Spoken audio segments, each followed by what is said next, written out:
Hello, dear friends. Thank you for joining me here at the Oracle of the Feather Crown Tree for your weekly heart chakra reading. Such a pleasure to do these for you. Just at first glance here, I'm getting a strong vibe of whatever's going on in this part of your energetic field, that you are maybe doing a little bit of shadow work here and having to gain some insight through that shadow work. That's just a little general gist I'm getting off the top here. But I am going to go in deeper now. Your center card is from the Rumi Oracle, representing the actual heart chakra. The one on the left is from the Kuan Oracle. This is speaking on behalf of the Dolphin chakra in the earth.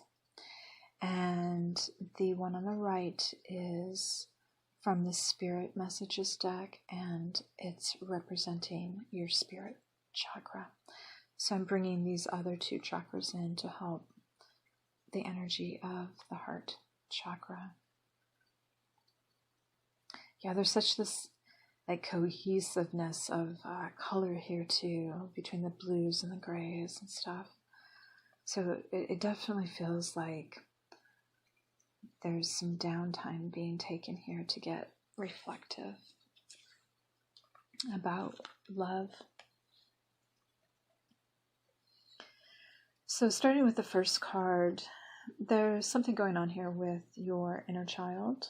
This could also be with a child in your life. And there seems to be a need to somehow connect with who you've become, or an energy that is more motherly for you, or at least has the leadership of the mother. It has the qualities of the mother.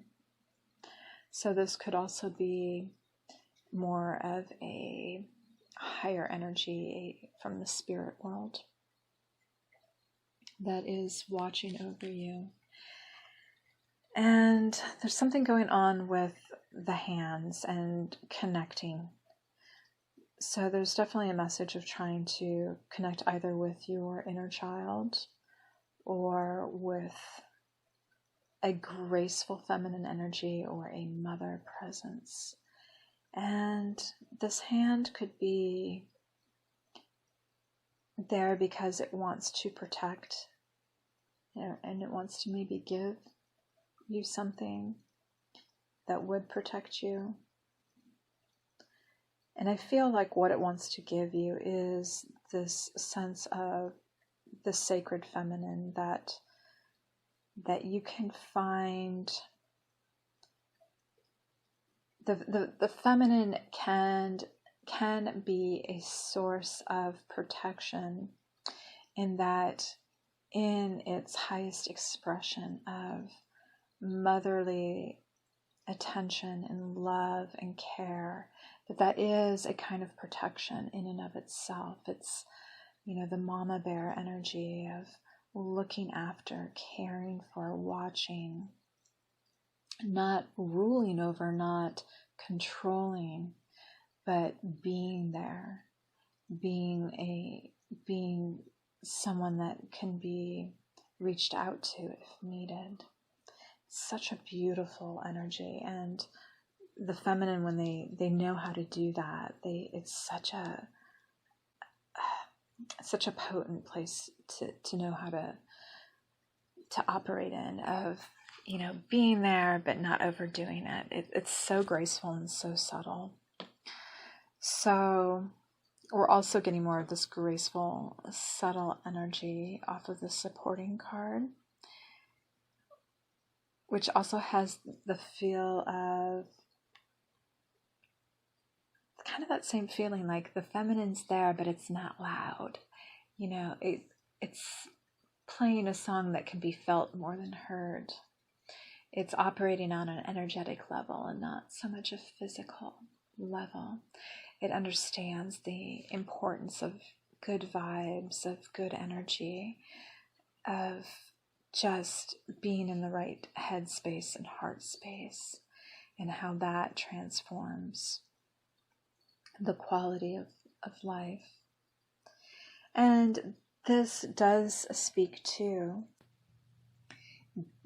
being in a shadowy space, but it doesn't feel like a threatening space whatsoever. It feels like that there's some pleasure in going in and breaking up the energy of a shadowy area in this heart chakra and bringing some softness back in, bringing in a little bit more light, letting it feel like your heart can dance again, that your heart can sing again. So you may be experiencing a little restoration in this area. Maybe there was a dark moment that you're having, that you're working your way out of in your heart space. And then I'm going to take here a glance at your spirit chakra card. So it does seem, as I look at this, that this transformation in your heart space is coming through maybe some spiritual help that you're getting from beings outside of yourself that are helping you perceive things in a different way, intuit things not as you normally would. It does seem like you're needing to have some quietude to do this, though, taking some time to just be reflective so you get this download, so you get the messages that want to come in. And it feels extraordinarily healing, and letting this energy come into probably more like your third eye chakra, and then be able to work itself through into your heart chakra after you've had transformation in how you are perceiving something. So we're going to finish the reading there, and please join me tomorrow for the throat chakra reading. Thank you.